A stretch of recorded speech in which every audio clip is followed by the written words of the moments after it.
నాకు తెలిసినటువంటి వారందరితోటి ఇవాళ భారతీయ జనతా పార్టీలో చేరడం జరిగింది.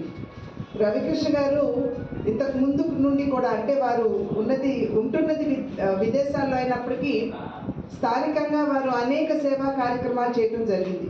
నేను కూడా వారు చేసినటువంటి సేవా కార్యక్రమాల్లో పాల్పంచుకోవడం జరిగింది. చాలామందికి వారు ట్రైసైకిల్స్ ఇచ్చారు, అదేవిధంగా మహిళలకి కుట్టు మిషన్లు ఇచ్చారు, అదేవిధంగా చిన్న చిన్న వ్యాపారాలు చేసుకునేటువంటి వారికి తోపుడు బళ్ళు ఇచ్చారు. ఇది మాత్రమే కాకుండా నిరంతరం అన్నదానం చేస్తూ ఉంటారు.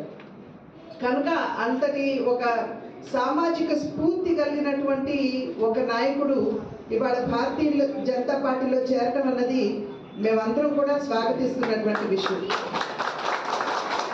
వారి నాయకత్వంలో విజయవాడ పశ్చిమంలో భారతీయ జనతా పార్టీ ఖచ్చితంగా బలపడుతుంది అనేటువంటి నమ్మకం మాకుంది. అయితే వారికి కూడా మేము తెలియజేసుకుంటున్నటువంటి విషయం, కండువాతో పాటు బాధ్యతలు కూడా వస్తాయి అని చెప్పి వారికి తెలిసినటువంటి విషయంగా నేనైతే భావిస్తున్నాను. ఇవాళ రవికృష్ణ గారు పార్టీలో చేరారు అని అంటే మోడీ గారు చేస్తున్నటువంటి లేదా దేశానికి అందిస్తున్నటువంటి సుపరిపాలన, పేదలకి చేస్తున్నటువంటి సేవ, ఈ రెండింటినీ కూడా గుర్తించి గమనించి రవికృష్ణ గారు ఆకర్షితులై వారి యొక్క స్ఫూర్తితోటి వారు చేసినటువంటి పనులు మోడీ గారిని చూసి వారి నాయకత్వం నుండి స్ఫూర్తి పొందుతూ వారు ఈరోజు భారతీయ జనతా పార్టీలో చేరడం అనేది జరిగింది.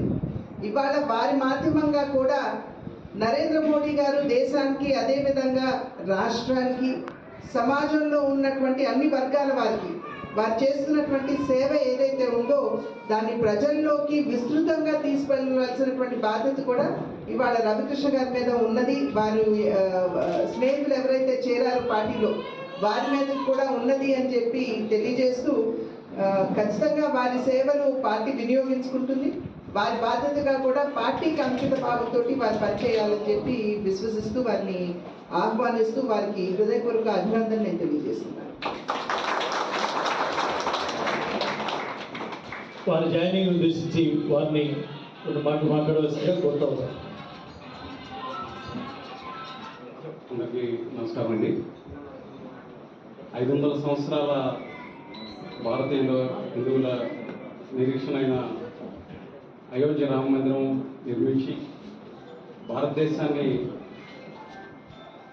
ప్రపంచంలోనే టాప్ 5 ఎకనమిక్ ప్రగతి సాధించినగా దేశంగా మార్చి, కల్లోల కాశ్మీరంలోని ఆర్టికల్ 370ని రద్దు చేసి ప్రశాంతమైన కాశ్మీర్గా మార్చి భారతదేశాన్ని విశ్వగురు స్థానంలోకి తీసుకెళ్తున్న మాన్యశ్రీ ప్రధానమంత్రి నరేంద్ర మోడీ గారి నాయకత్వంలోని భారతీయ జనతా పార్టీలో చిన్నమ్మ గారు, మన రాష్ట్ర అధ్యక్షురాలు పురంధేశ్వరి గారి నాయకత్వంలో వారి ఆశీస్సులతో భారతీయ జనతా పార్టీలో జాయిన్ అవుతున్నందుకు నాకెంతో గర్వంగాను సంతోషంగా